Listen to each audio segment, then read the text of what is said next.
যুদ্ধে বিদ্রোহীদের হারিয়ে রাজা ডানক্যানের দুই সেনাপতি ম্যাকবেথ আর ব্যাঙ্কো ঘোড়ায় চেপে ফিরে আসছেন ফরেসের শিবিরে। স্কটল্যান্ডের রাজা ডানক্যান ছিলেন শান্তিপ্রিয় আর প্রজাবৎসল। অধীনস্থ সামন্তরা সে আমলে রাজার কাছ থেকে থেন খেতাব পেতেন। রাজা ডানক্যানের সামন্তদের মধ্যে সবচেয়ে শক্তিমান ও প্রতিপত্তিশালী ছিলেন কডরের থেন। কিন্তু একদিন তিনি রাজা ডানক্যানের বিরুদ্ধে বিদ্রোহ করলেন। কিন্তু রাজা ডানক্যান যতই শান্তিপ্রিয় হোক না কেন, বিদ্রোহের খবর কানে এলে তিনি যে তা দমন করতে সর্বশক্তি নিয়ে ঝাঁপিয়ে পড়বেন, কডরের থেন তা জানতেন। রাজা ডানক্যানের সামন্তদের অনেকেই বড় যোদ্ধা, তাদের সঙ্গে লড়াই করে পেরে উঠবেন না তাও জানতেন তিনি। এসব ভেবে কডরের থেন শেষ পর্যন্ত বিদেশি শক্তির সাহায্য চাইলেন। নরওয়ের রাজা সোয়েনো আর আইরিশ ভাড়াটে যোদ্ধা ম্যাকডোনাল্ডকে স্কটল্যান্ড আক্রমণ করতে তিনি আহ্বান জানালেন। সে যুগে নরওয়ের রাজারা ছিল যুদ্ধবাজ। জাহাজে চেপে নানা দেশে হানা দিয়ে লুঠতরাজ চালাতো। এজন্য পরবর্তীকালে ঐতিহাসিকরা তাদের জলদস্যু বলে উল্লেখ করেছেন। কডরের থেনের আহ্বানে সাড়া দিয়ে নরওয়ের রাজা সোয়েনো সঙ্গে সঙ্গে জাহাজ বোঝাই সৈন্য নিয়ে এসে হানা দিল স্কটল্যান্ডে। অন্যদিকে ভাড়াটে যোদ্ধা ম্যাকডোনাল্ডও নিজের বাহিনী নিয়ে আয়ারল্যান্ডের দিক থেকে ঢুকে পড়ল স্কটল্যান্ডের মূল ভূখণ্ডে। বিদ্রোহী কডরের থেনের সৈন্যবাহিনী ওই বিদেশিদের সঙ্গে হাত মেলালো। রাজা ডানক্যানের ফৌজি ঘাঁটিগুলো দখল করতে তারা একসঙ্গে এগিয়ে চলল। কডরের থেনের বিদ্রোহের খবর আগেই পেয়েছিলেন রাজা ডানক্যান। বিদেশি হানাদার বাহিনী তাকে মদত দিতে স্কটল্যান্ডে হানা দিয়েছে শুনে তিনি তার সেনাপতি আর সামন্তদের ডেকে পাঠালেন। ম্যাকবেথ, ব্যাঙ্কো, রস, লেনক্স, অ্যাঙ্গজ, সেন্টিন, কেইথনিজ প্রমুখ সেনাপতি আর সামন্তরা সবাই এসে হাজির হলেন। এদের মধ্যে ম্যাকবেথ নিজেও ছিলেন ক্লেমিসের থেন। তাছাড়া সম্পর্কে তিনি রাজার ডানক্যানেরই জ্ঞাতি ভাই। একই রাজবংশের রক্ত বইছে তাদের ধমনীতে। যে কোনোভাবে হোক বিদ্রোহ দমন করতে হবে আর বিদেশি হানাদারদের ধ্বংস করতে হবে। রাজার এই আদেশ শিরোধার্য করে সেনানী আর সামন্তরা রওনা হলেন যুদ্ধে। তাদের আগে আগে নিজের বাহিনী নিয়ে চললেন রাজার বড় ছেলে ম্যালকম। কিন্তু ভাড়াটে যোদ্ধা ম্যাকডোনাল্ড আর তার বাহিনীর সঙ্গে লড়তে গিয়ে ম্যালকম পড়ে গেলেন বেকায়দায়। ম্যাকডোনাল্ডের আদেশে তার সৈনিকরা ম্যালকমকে বন্দি করতে গিয়ে ঘিরে ফেলল চারপাশ থেকে। ম্যাকবেথ লড়াই করতে করতে বড় রাজপুত্রের উপর নজর রেখেছিলেন। তাকে বিপন্ন দেখে তিনি নিজের বাহিনী নিয়ে ছুটে এসে ঝাঁপিয়ে পড়লেন শত্রু সৈন্যের ওপর। শত্রুদের ধ্বংস করে রাজপুত্র ম্যালকমকে উদ্ধার করে নিয়ে এলেন নিরাপদ দূরত্বে। অন্যান্য সেনানীদের হেফাজতে ম্যালকমকে রেখে ম্যাকডোনাল্ডের মুখোমুখি হতে আবার যুদ্ধক্ষেত্রে ছুটে গেলেন ম্যাকবেথ। ম্যাকডোনাল্ড তখন তার বাহিনী নিয়ে বাঁধ ভাঙা বন্যার মতো এগিয়ে আসছে, কেউ রুখতে পারছে না তাকে। ওই অবস্থায় সাহসী সেনানী আর একদল সৈনিক নিয়ে প্রচণ্ড সাহসে ভর করে ম্যাকবেথ তার উপর ঝাঁপিয়ে পড়লেন। ঘোড়ার পিঠে চেপে তলোয়ার হাতে ম্যাকডোনাল্ডের সঙ্গে একা অনেকক্ষণ লড়লেন ম্যাকবেথ। একসময় ম্যাকবেথের তলোয়ারের আঘাতে তলোয়ার খসে পড়ল ম্যাকডোনাল্ডের হাত থেকে। একই সঙ্গে ঘোড়ার পিঠ থেকে সে মাটিতে পড়ে গেল। সঙ্গে সঙ্গে ম্যাকবেথ ঘোড়া থেকে লাফিয়ে নেমে এসে দাঁড়ালেন তার পাশেই। তলোয়ার দিয়ে ম্যাকডোনাল্ডের গলা থেকে তলপেট পর্যন্ত কেটে দু ফাঁক করে ফেললেন। অবশেষে তলোয়ারের এক কোপে তার শিরস্ত্রাণ পড়া মাথাটা কেটে একজন সৈনিকের হাতে দিয়ে বললেন, নাও, কাছাকাছি আমাদের যে দুর্গ আছে তার চূড়ায় এটা নিয়ে গিয়ে বসিয়ে দাও, তারপরে রাজাকে গিয়ে খবর দাও। ম্যাকডোনাল্ডকে মুখোমুখি লড়াইয়ে বধ করে নরওয়ের রাজ সোয়েনুর সঙ্গে লড়াই নিজের বাহিনী নিয়ে ছুটে গেলেন ম্যাকবেথ। ম্যাকবেথের বাহিনীর পাল্টা আক্রমণের সামনে টিকতে পারল না নরওয়ের হানাদার বাহিনী। কিছুক্ষণের মধ্যেই তার আত্মসমর্পণ করতে বাধ্য হলো। নরওয়ের রাজ সোয়েনুকে ম্যাকবেথ ইচ্ছে করলেই বধ বা বন্দি করতে পারতেন, কিন্তু না করে জরিমানা হিসেবে 1000 বোঝাই টাকা আদায় করে তিনি তাকে দলবল সমেত তাড়িয়ে দিলেন স্কটল্যান্ডের সীমান্ত থেকে। ফরেসের শিবিরে বৃদ্ধ রাজা ডানক্যান তার অমাত্যদের নিয়ে অপেক্ষা করছিলেন। বিদ্রোহ দমন আর বিদেশি হানাদারদের হেরে যাবার খবর শুনে তিনি খুশি হলেন।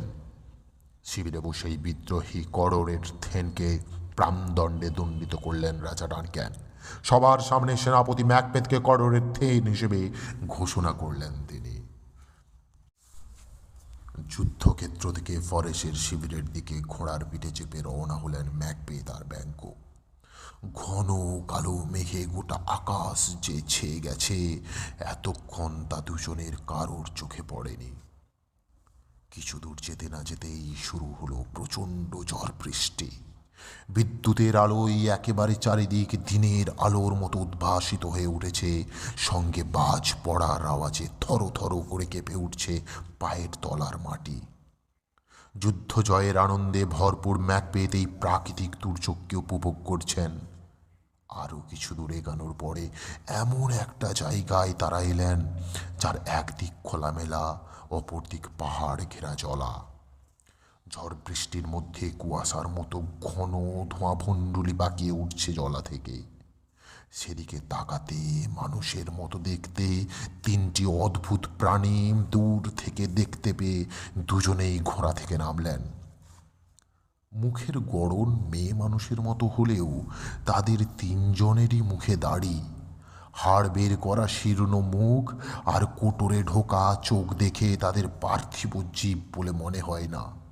সত্যি এরা কেউই পার্থিব জীব নয়। এই তিনজনই হলো জলার ডাইনি। ভবিষ্যৎবাণী শোনানোর নামে কুবুদ্ধি দিয়ে মানুষকে চরম সর্বনাশের দিকে নিয়ে যাওয়াই তাদের কাজ। ওই তিন ডাইনি আপন মনে ঘুরে ঘুরে নাচছিল আর হেঁয়ালির মতো অদ্ভুত কথা ছড়ার ঢঙে নিজেদের মধ্যে বলা বলি করছিল। তাদের কথাবার্তা এই রকম। একজন বলল, আবার কবে মিলব গো তিনজনে, ঝড় জলের রাতে এমনই বিজনে। আর একজন উত্তর দিল, আগে তাণ্ডবের পালা শেষ হোক, লড়াই যে তাহারা শেষ হোক। এমন সময় দূর থেকে ম্যাকবেথের বিজয়ী বাহিনীর ফেরি আর দামামার আওয়াজ ভেসে এলো। তাই শুনে তিন ডাইনি চেঁচিয়ে বলে উঠল, বাজে সেনাদের দামামা দুর্য, আসে ম্যাকবেথ বিজয় সূর্য। অনেকটা তফাতে থেকেও তাদের জোর গলায় বলা ওই সব কথা বলা ব্যাঙ্কো আর ম্যাকবেথ দুজনেই স্পষ্ট শুনতে পেলেন। কে তোমরা?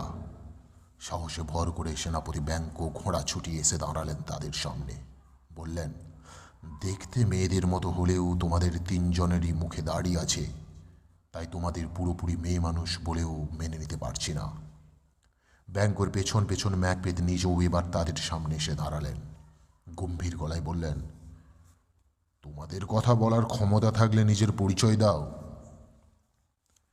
গ্ল্যামিসের থেন ম্যাকবেথ, প্রথম ডাইনি বলল। আমাদের অভিনন্দন নাও। কডরের থেন ম্যাকবেথ, বলল দ্বিতীয় ডাইনি। আমাদের অভিনন্দন নাও। স্কটল্যান্ডের ভাবি রাজা হে ম্যাকবেথ, তৃতীয় ডাইনি বলল। আমাদের অভিনন্দন নাও। ডাইনিদের ভবিষ্যৎবাণী ম্যাকবেথকে ধাঁধায় ফেলল। তিনি গ্লেমিসের থেন ঠিকই, কিন্তু কডরের থেন জীবিত থাকতে কি করে তার খেতাব তিনি পাবেন তা তিনি বুঝে উঠতে পারলেন না। এরপর তৃতীয় ডাইনি তাকে স্কটল্যান্ডের ভাবি রাজা বলে অভিনন্দন জানিয়েছে। রাজা আর তার দুই পুত্র বহাল তবিয়তে থাকতে কি করে তা সম্ভব হবে তা কিছুতেই তিনি ভেবে পেলেন না। তোমরা তো আমার বন্ধু সম্পর্কে অনেক কিছু বললে, সেনাপতি ব্যাঙ্কো তিন ডাইনির দিকে তাকিয়ে বললেন। এবার আমার সম্পর্কে যদি কিছু বলার থাকে তা বলো, তবে এটাও মনে রেখো, যেই হও তোমরা, আমি তোমাদের ভয় ভীত নয়, আবার তোমাদের ভবিষ্যৎবাণীর ওপর নির্ভরশীল নয়। তোমাদের করুণা বা ঘৃণা কোনোটাই আমি চাই না। স্বাগত ব্যাঙ্কো, প্রথম ডাইনি বলল। একদিক থেকে তুমি ম্যাকবেথের চেয়ে ছোট ঠিকই, কিন্তু অন্য দিক থেকে তার চেয়ে ঢের বড়। স্বাগত ব্যাঙ্কো, দ্বিতীয় ডাইনি বলল। একদিক থেকে তুমি ম্যাকবেথের থেকে এত সুখী নও, আবার অন্য দিক থেকে তার চেয়েও ঢের বেশি সুখী। স্বাগত ব্যাংকো। এবার মুখ খুলল তৃতীয় ডাইনি। তুমি নিজে রাজা হবে না ঠিকই, কিন্তু তোমার বংশধরদের মধ্যে অনেকেই এ দেশের রাজার সিংহাসনে বসবে। ম্যাকবেথ আর ব্যাংকো, তোমাদের দুজনকেই স্বাগত জানাই। দাঁড়াও, ঝোড় গলায় বলে উঠলেন ম্যাকবেথ। কডরের থেন এখনও বেঁচে আছেন। তিনি নিজের পদে যতদিন বহাল থাকবেন ততদিন আমি তার খেতাব পাবো কি করে?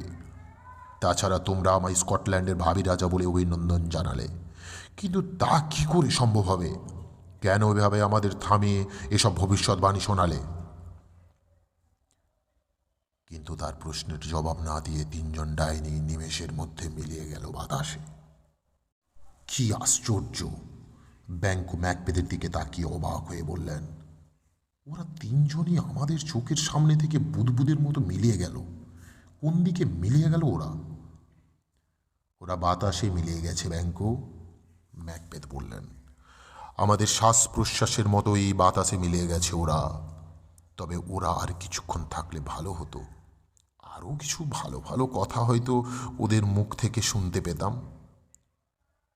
ওরা কি সত্যিই এখানে ছিল? ব্যাংকো প্রশ্ন করার সুরে বললেন, নাকি আমরা কোনো মাদক পান করে বুদ্বুদ্ধি যুক্তি সব খুইয়ে বসেছিলাম?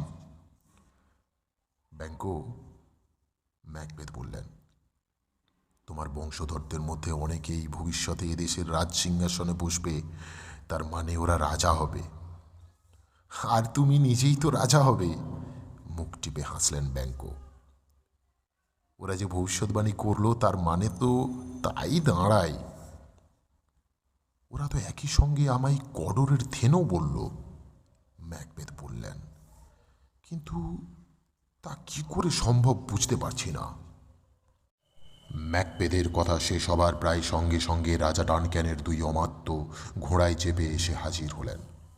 ঘোড়া না থামিয়ে তারা ম্যাকবেথকে অভিবাদন জানিয়ে বললেন, বিদ্রোহ দমনে আপনি কি ভূমিকা পালন করেছেন সেনানীদের মুখ থেকে আমাদের রাজা সে সবই শুনেছেন। এই অসামান্য কৃতিত্বের পুরস্কার হিসেবে রাজা আপনাকে কডরের থেন সম্মানে ভূষিত করছেন। আপনাকে রাজসভায় নিয়ে যাবার জন্যই আমরা এসেছি। কডরের থেন? আপন মনে বললেন ব্যাংকো। ওই তিনটে কিম্ভূত জীবের কথাই তাহলে সত্যি হলো। কিন্তু কডরের থেন তো এখনো বেঁচে, ম্যাকবেথ বললেন। তাহলে তার খেতাব আমি পাবো কি করে? আপনি ঠিকই বলেছেন সেনাপতি ম্যাকবেথ, অমাত্যরা জবাব দিলেন। কিন্তু মনে রাখবেন, গায়ের রক্ত ঝরিয়ে যে বিদ্রোহ আপনি দমন করেছেন সে বিদ্রোহ ঘোষণা করেছিলেন কডরের থেন স্বয়ং। নিজের দোষ স্বীকার করার পর রাজা তাকে ক্ষমতাচ্যুত করেছেন এবং প্রাণদণ্ডে দণ্ডিত করেছেন। একই সঙ্গে আমি গ্লেমিস আর কডরের থেন, নিজের মনে মনে বললেন ম্যাকবেথ। কিন্তু তার চেয়েও বড় সম্মান পাওয়া এখনো বাকি আছে। পর মুহূর্তেই নিজেকে সামলে নিয়ে তিনি অমাত্য দুজনের দিকে হাসি মুখে তাকিয়ে বললেন, কষ্ট করে এই সুখবর বয়ে নিয়ে আসার জন্য আপনাদের অজস্র ধন্যবাদ।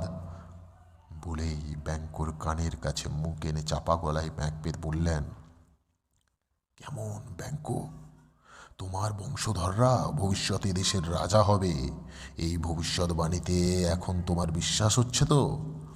ওদের ভবিষ্যৎবাণী অনুযায়ী আমি যে কডরের থেন হয়েছি তা তো নিজের চোখেই দেখছো। আমার বিশ্বাস অবিশ্বাসে কি আসে যাই বলো? ব্যাংকো অমাত্য দুজনের কান এড়িয়ে এই রকমই চাপা গলায় জবাব দিলেন, আমি বিশ্বাস করলে এবার তুমি তৃতীয় ডাইনির কথা মতো রাজা হবার জন্য অনুপ্রেরণা পাবে। তবে ব্যাপারটা সত্যি অবাক হবার মতো।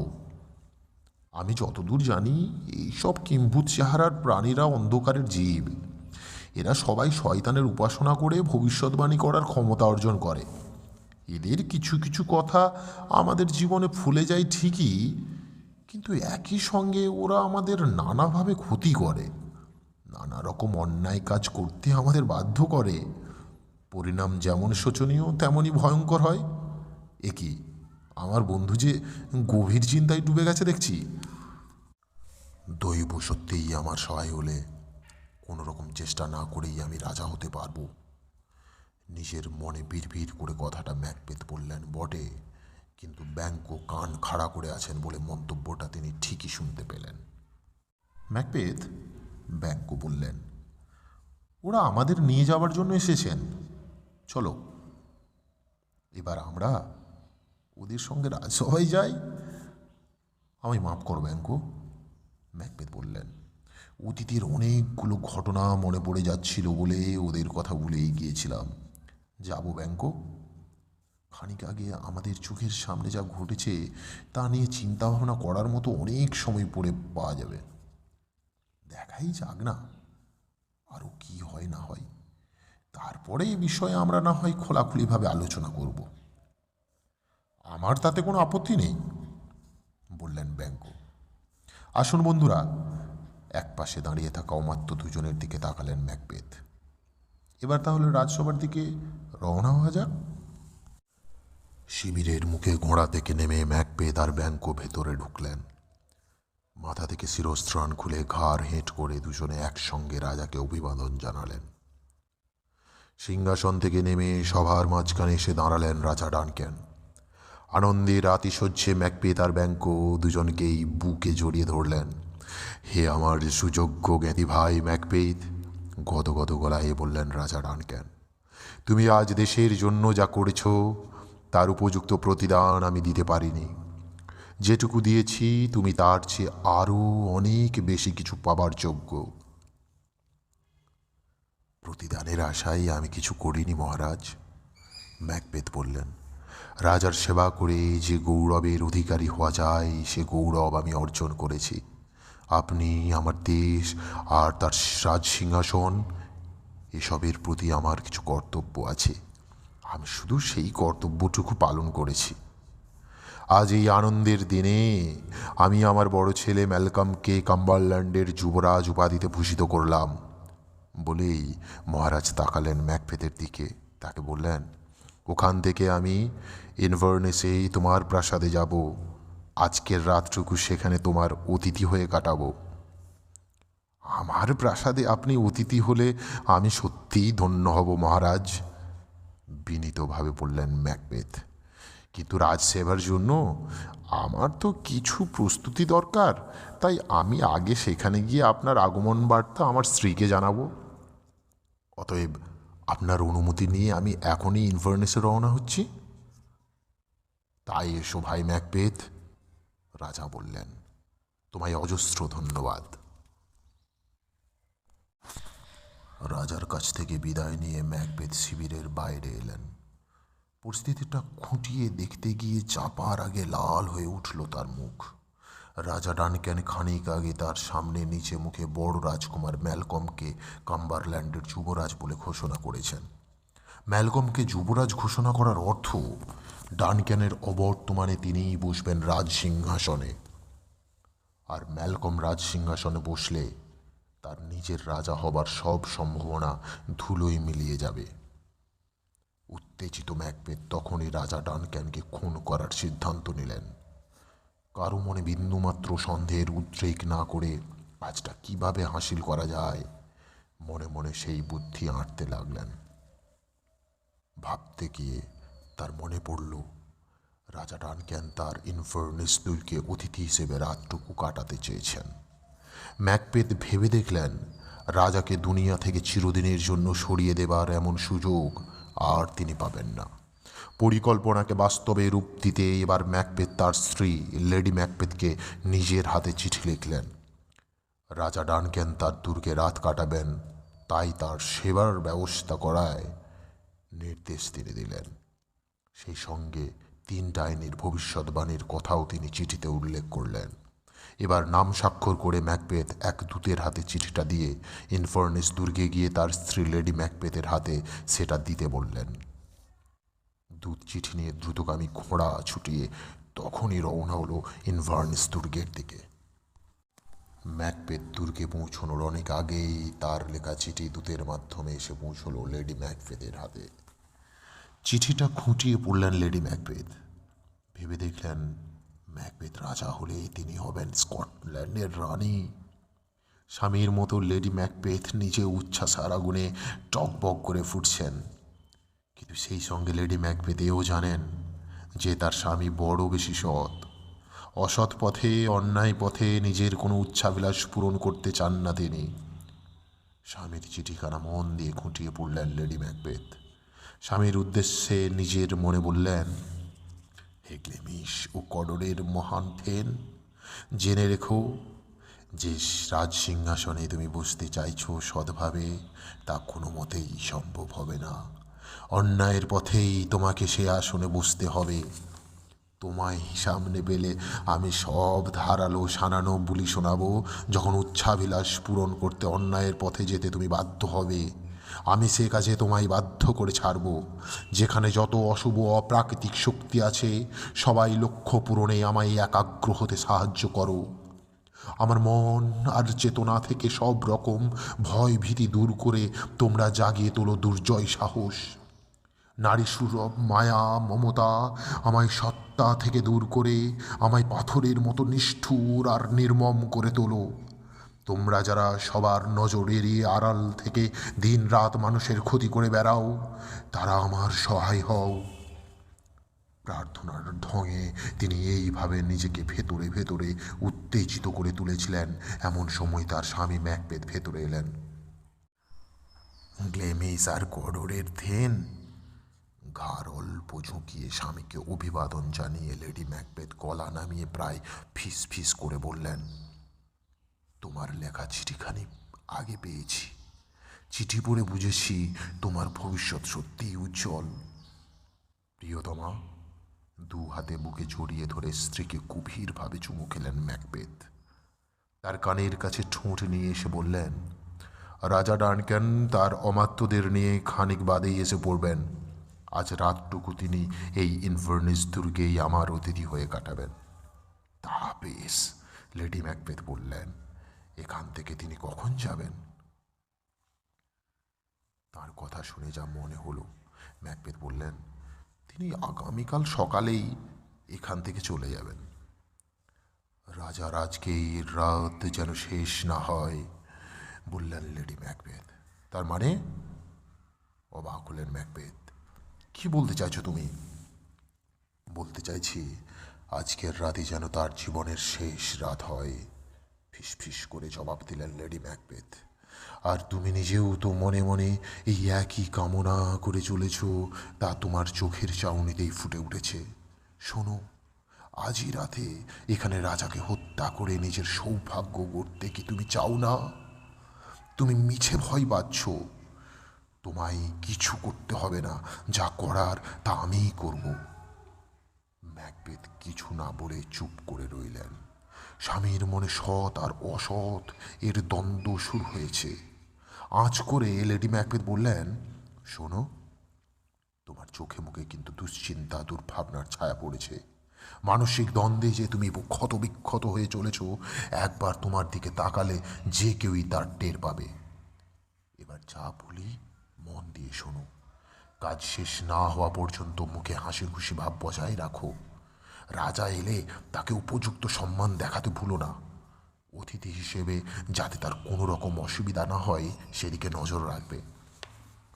পরে রাতে যে কাজ করার আছে তার দায়িত্ব আমার, আমি নিজেই তা করব।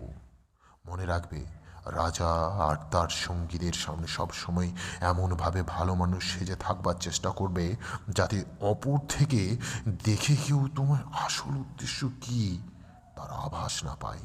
মনে রেখো, আজ রাতে আমাদের এমন একটি কাজ করার আছে যা সফল হলে আমাদের বাকি জীবনের প্রতিটি দিন ক্ষণ মুহূর্ত আমাদের ক্ষমতার আজ্ঞাবহ দাস হবে। ম্যাকবেথের মন থেকে দ্বন্দ্ব তখনও পুরোপুরি ঘোচেনি। তাই স্ত্রীর কথায় সায়না দিয়ে তিনি বললেন, পরে এ নিয়ে তোমার সঙ্গে কথা বলবো। তার কথা শেষ হবার সঙ্গে সঙ্গে দুর্গের বাইরে তুর্যনাদ হলো। বেজে উঠল ভেরি দামামা। রাজা এসে পৌঁছেছেন বুঝে ম্যাকবেথ স্ত্রীকে নিয়ে ছুটে এলেন ফটকের কাছে। তার নির্দেশে প্রহরী ফটক খুলল। ফটক খোলা হতে ম্যাকবেথ বাইরে বেরিয়ে রাজা ডানক্যান আর তার সঙ্গীদের সাদরে অভ্যর্থনা করে নিয়ে ভেতরে নিয়ে এলেন। সেনাপতি ম্যাকবেথের স্ত্রী যেমন রূপবতী, তেমনি তিনি যে একজন আদর্শ গৃহিণীও তার দিকে তাকালেই তা বোঝা যায়। লেডি ম্যাকবেথের দিকে হাসি মুখে তাকিয়ে বললেন রাজা ডানক্যান, লেডি ম্যাকবেথ, সঙ্গীদের নিয়ে আমি আজ আপনার অতিথি। প্রভু, বিনয়ে বিগলিত লেডি ম্যাকবেথ জবাব দিলেন, আমরা আপনার আজ্ঞাবহ ভৃত্য বই কিছু নয়। আমাদের সৌভাগ্যের পেছনে আছে আপনার করুণা আর সদিচ্ছা। আপনি আজ যখন আমাদের অতিথি হয়েছেন, তখন আমরা আপনাকে সাধ্যমতো সেবা করব। বলে তারা অতিথি রাজা আর তার সঙ্গীদের পথ দেখিয়ে নিয়ে